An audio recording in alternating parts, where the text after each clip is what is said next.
Praise the lord. ప్రభునందు ప్రియ సహోదరి సహోదరులారా, యేసుక్రీస్తు నామములో మీకు శుభాలు తెలియజేస్తున్నాను. అందరు బాగున్నారా? మీరందరూ బాగున్నారని, బాగుండాలి అని మానక మీ కొరకు ప్రార్థన చేస్తున్నాం. ఈ ఆధ్యాత్మికమైన కార్యక్రమంలో మిమ్మల్ని అందరినీ కూడా ప్రేమపూర్వకంగా ఆహ్వానిస్తున్నాం.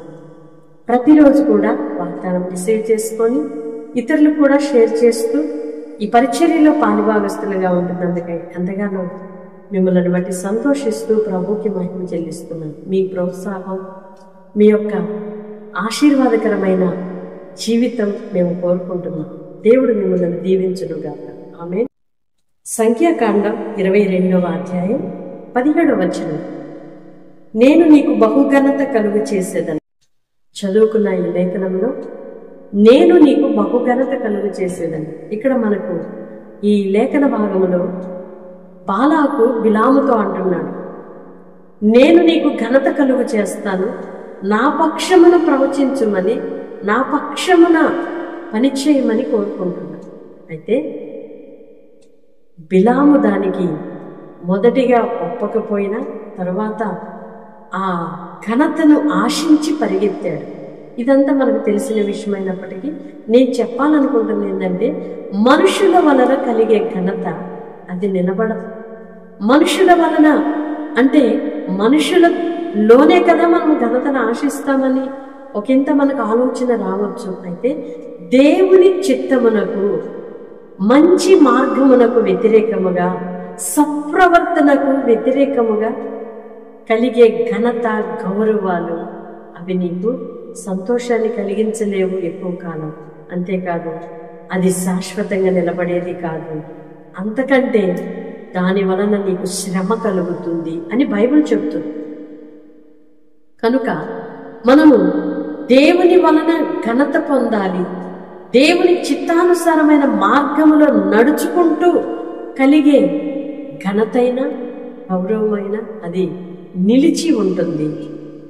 అందుకే షడ్రక్, మెషక్, అబేద్నెగోల వారి జీవితాన్ని మనం చూస్తే వారికి శ్రమ కలుగుతున్నప్పటికీ దేవుణ్ణి వారు గణపరిచారు. వారు ఏ లాభం ఆశించకయే, ఏ ఘనత గౌరవాలు వారు కోరుకొనకయే దేవుని మార్గములో వారు నడుచుటకు శ్రమ అయినప్పటికీ కూడా దేవుని గణపరచుట వారు మానుకోలేదు. అయితే వారి యొక్క డెడికేషన్ చూసిన దేవుడు, వారి యొక్క పట్టుదల కలిగిన విశ్వాసమును, భక్తిని చూసిన దేవుడు రాజు చేత కనపరచినట్లుగా మనము అక్కడ గమనిస్తాం. దానియేలు గ్రంథంలో ఈ మాటలు మనం చూసినప్పుడు వారు రాజు ఇచ్చే ఘనత గాని, రాజు చేత కలిగే బహుమానము కానీ ఆశించక దేవుని కొరకు వారు శ్రమపడటానికైనా తెగించారు. దేవుడు వారిని ఘనపరిచాడు. ఆ ఘనత ఎలాగుంది అంటే చిరస్థాయిగా నిలిచిపోయింది, శాశ్వతమైనదిగా నిలిచిపోయింది.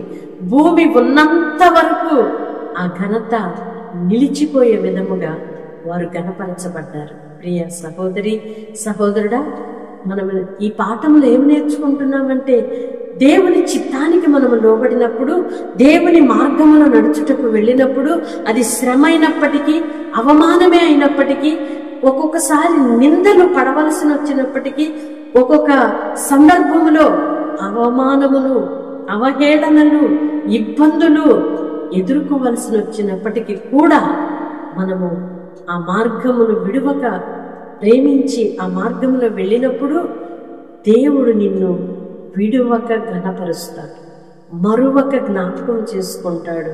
ఎవరి ఊహకు అందనంతగా ఆయన నిన్ను ఘనపరుస్తాడు. దానికి ఇదే మనకు ఆధారమైన మాట. షడ్రక్, మెషక్, అబేద్నెగోలు దేవుని ఘనపరచడానికి వారు శ్రమ గుండా వెళ్ళారు. అయినప్పటికీ ఆ శ్రమ వారిని ఏం చేయలేకపోయింది, ఆ శ్రమ వారిని నశింపచేయలేకపోయింది. కానీ వారి హృదయంలో ఉన్న భక్తి శాశ్వతంగా వారిని ఘనమైన పాత్రలుగా, ఘనత నొందిన వారిగా దేవుడు నిలబెట్టుటకు కారణమైంది. ఇట్టి భక్తి మనము కూడా కలిగి ఉందముగాక. చిన్న చిన్న శ్రమలకు, ఏదో చిన్న చిన్న మాటలకు బెదిరిపోక చిన్న చిన్న ఇబ్బందులకు పొంగిపోక, ఏదో అల్పకాల సంతోషాలకి పొంగిపోక, శాశ్వతమైన ఆనందాన్ని, శాశ్వతమైన ఘనతను, శాశ్వతమైన దేవుని ప్రేమను మనము పొందుదుముగాక. ఆమేన్. పరిశుద్ధుడు అయిన దేవా, ప్రేమ కలిగిన తండ్రి, స్తోత్రం. గడచిన ప్రతి క్షణము కూడా కనుపాప వలె మమ్మలను కాపాడి భద్రపరచు. మీరు చూపిన కృపకై స్తోత్రాలయ్యా. అనుదినము అనుక్షణము మమ్మల్ని నడిపించుచున్న మీ దయ కొరకై స్తోత్రాలు చెల్లిస్తున్నా. అవునయ్యా, బాలాకు ఏ రీతిగా బిలామును బహుఘనత కలుగు చేసేదనన్నప్పుడు బిలాము దైవ దర్శనమునకు వ్యతిరేకముగా పరిగెత్తి ఘనతను కోరుకున్నాడు. ఏ ఒక్కరు కూడా అటు రీతిగా ఉండడానికి వీల్లేదయ్యా. మీ చిత్తానుసారముగా నడుచుకుంటూ శ్రమైనప్పటికీ షడ్రక్ మెషక్ అబేద్నెగోల వలె మీ కొరకు నడవాలి, నిలబడాలి. మీ కొరకు శ్రమ పెట్టబడడానికైనా వారి హృదయాలు బలపరచబడాలయ్యా. శాశ్వతమైన ఘనత నొందినట్లుగా మీ చేత మేము ఘనపరచబడాలి. మీ కృపలో మేము నిలిచి ఉండాలి. మీ ప్రేమకు పాత్రులుగా మార్చబడాలయ్యా. అశాశ్వతమైన ఘనతకు, ఆనందాలకు మేము లొంగిపోక శాశ్వతమైన రాజ్యము కొరకు, శాశ్వతుడైన మిమ్ములను మేము కలిగి జీవించుటకు కృపదయిచ్చు.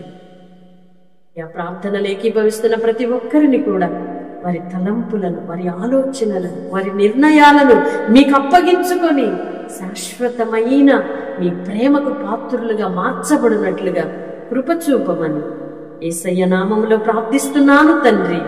ఆమేన్.